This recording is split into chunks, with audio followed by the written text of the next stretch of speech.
Fue un hombre hábil, de gran oratoria, de carácter tosco e incluso violento, pero fue una pieza importante en la monarquía y aristocracia rusa, de la que hizo importantes enemigos. Hoy hablaremos de Grigori Yefimovich, más conocido como Rasputín.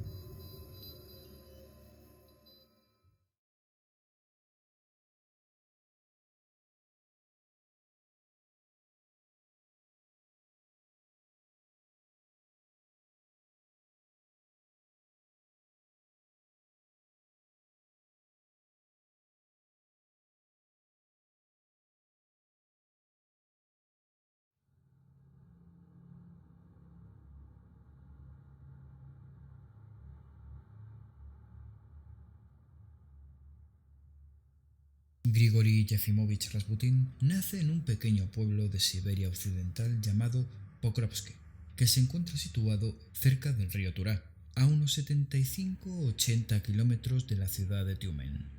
Grigori fue el quinto de 9 hijos, de los que solo sobrevivieron dos, él y su hermana Feodosia. Nunca asistió a la escuela según el censo de 1897. Casi todo el pueblo era analfabeto.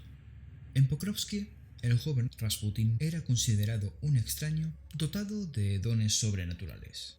Sus extremidades se sacudían, movía los pies y siempre mantenía las manos ocupadas. Pese a tener estos tics nerviosos, llamaba mucho la atención. Lo poco que se sabe sobre su infancia fue transmitida por su hija María. Según ella, a los 14 años, la idea de que el reino de Dios estaba sobre nosotros le hizo correr y esconderse en el bosque, temeroso de que la gente notara que le había ocurrido algo inimaginable. Cuando se recuperó, volvió a casa con la sensación de una luminosa tristeza. Más o menos a esta edad, harto de soportar de que otros niños lo llamasen enclenque, un día les agredió. Aunque poco después se arrepintió de aquello, pues el Rasputín niño no era violento, se hizo más sociable desde entonces y fue capaz de ir al mercado de Tiumen a vender centeno con su padre. Sin embargo, en conjunto, Rasputín siguió siendo un muchacho inmaduro o muy en su mundo como para convertirse en un joven de provecho. Empezó a beber y lo detuvieron junto a otros por el robo de unos caballos. Finalmente, la asamblea rural lo absolvió, aunque los demás fueron desterrados a Siberia Oriental. Llegaría el 2 de febrero de 1887 y Rasputín se casaría con Praskovia Fyodorovna, 3 años mayor que él, con quien tendría 3 hijos, Dmitri, Bárbara y María. Sus 2 hijos anteriores murieron siendo muy niños. En 1892, Rasputín dejó repentinamente su aldea, esposa, hijos y padres y pasó varios meses en un monasterio de la antigua Vergeturín. Poco después, ingresó en una secta condenada por la Iglesia Ortodoxa rusa como los flagelantes, quienes creían que para llegar a la verdadera fe hacía falta dolor. En las reuniones de esta secta, las fiestas y orgías eran constantes, y Grigori se convirtió en un acérrimo integrante. El ingreso en esta congregación marcó al profeta siberiano de por vida. Cuando regresó a casa, se había convertido en un ferviente converso.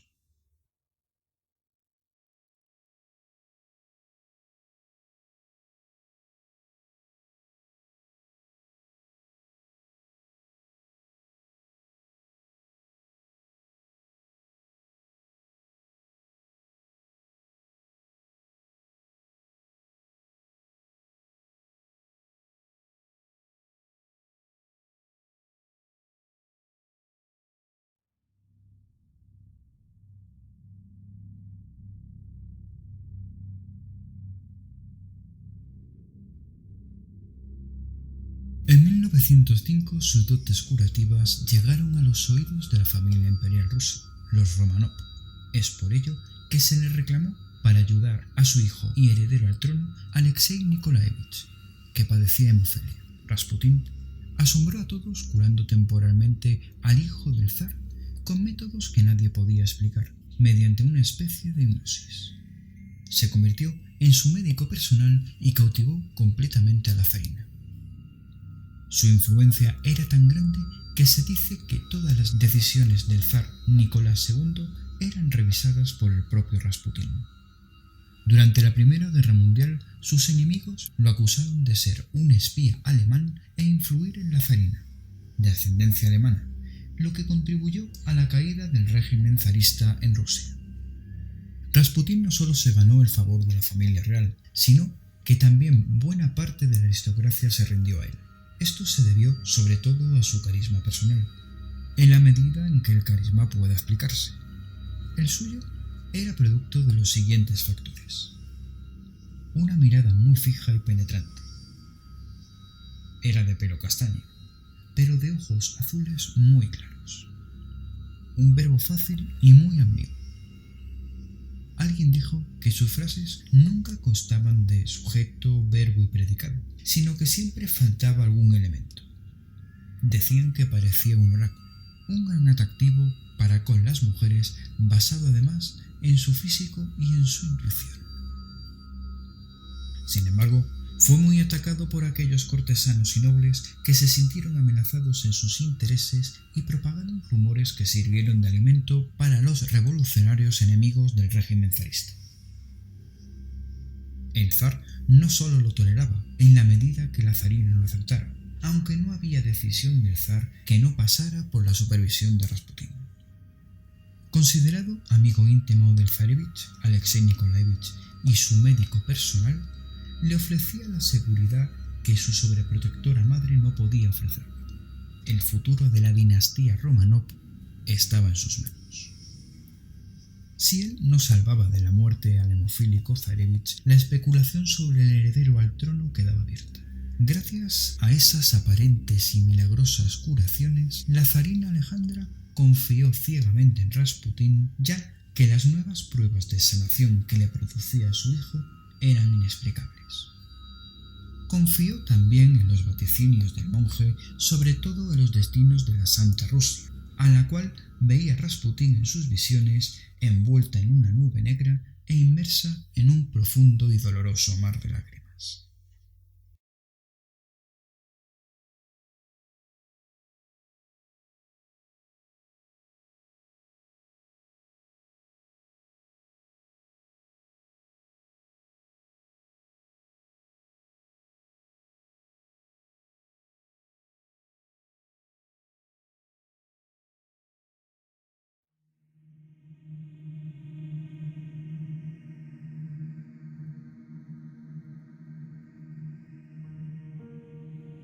Rasputín dijo muchas profecías a lo largo de su vida, pero es imposible saber cuáles son verdad.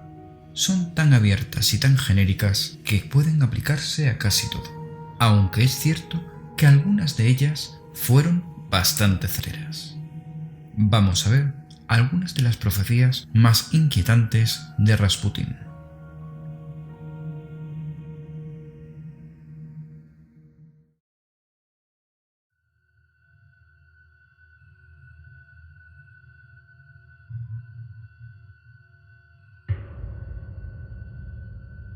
Cuentan que unos días antes de morir, Rasputín pronunció la siguiente profecía a la mismísima zarina: espero una muerte violenta antes de que acabe el año. Si es a manos de la nobleza, los zares morirán en el plazo de 2 años.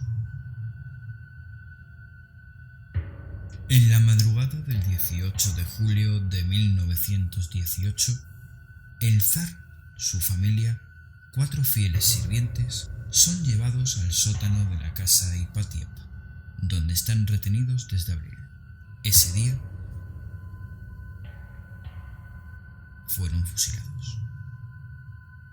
Rasputín moriría el 30 de diciembre de 1916, como veremos más adelante.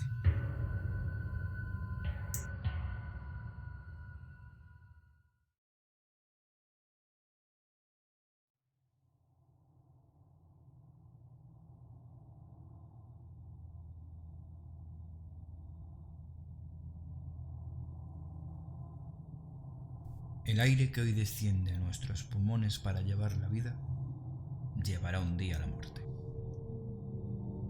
Rasputín predijo la contaminación de la ciudad con 50 años de adelanto.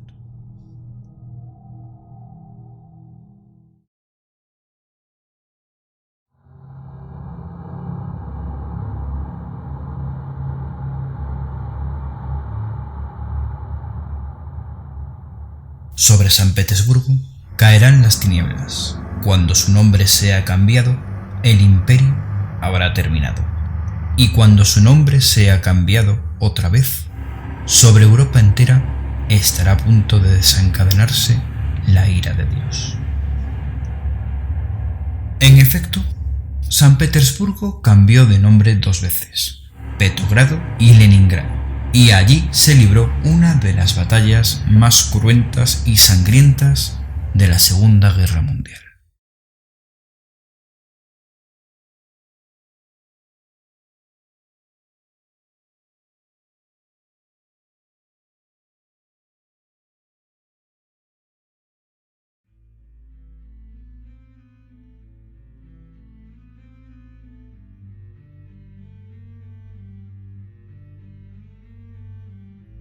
La corte y el gobierno consideraba que la influencia de Rasputín sobre el zar y la zarina era nefasta en un momento en que la situación de la monarquía ya era muy crítica.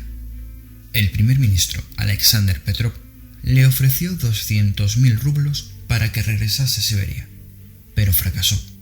Finalmente, la conjura que tuvo éxito fue la del príncipe Félix Yusupov, en la que también estaban implicados un líder derechista de la Duma, Vladimir Purishnevich, y 2 grandes duques, Dmitri Pavlovich y Nicolás Mikhailovich.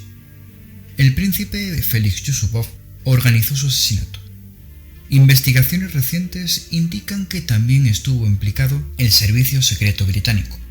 Rasputín fue llamado al palacio de Yusupov con la excusa de que su esposa Irina quería conocerle. Rasputín se presentó y fue atendido en un sótano mientras esperaban la llegada de la princesa, que ni siquiera estaba en Rusia. Le invitaron a bollos y vino, envenenados con cianuro. Pese a que los bollos tenían grandes cantidades de cianuro, Rasputín no se inmutó. El príncipe salió nervioso de la sala pensando que Rasputín era inmortal. Otro de los conspiradores, Purishnevich, convenció al príncipe para que lo disparase por la espalda. Así lo hizo. Le disparó varias veces, supuestamente una en pleno corazón. Cuando se acercó a comprobar si había muerto, Rasputín se abalanzó sobre él y lo maldijo. Purishnevich le acribilló a balazos. Pero Rasputín no caía, salió huyendo hasta que otro lo disparó, alcanzándolo en el hombro. Después lo remataron con un tiro en la cabeza. Lo ataron con cadenas y lo tiraron al río Neva, donde apareció días después congelado. La autopsia concluyó que no había muerto por el cianuro o las balas. Había muerto ahogado en el río el 30 de diciembre de 1916 a la edad de 47 años. Rasputín fue enterrado junto al palacio, pero años después lo desenterraron y quemaron su cadáver en un bosque.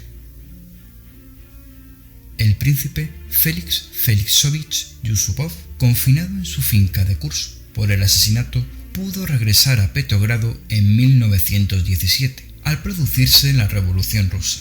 Pero la persecución desatada en 1918 contra los Romanov lo obligó a abandonar Rusia con su esposa y su hija.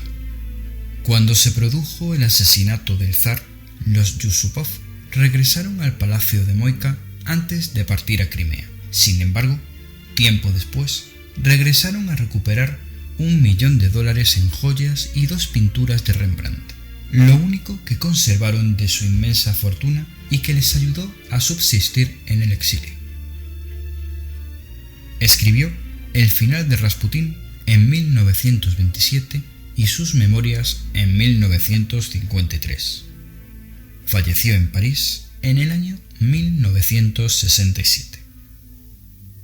De Vladimir Purishnevich poco se sabe de él.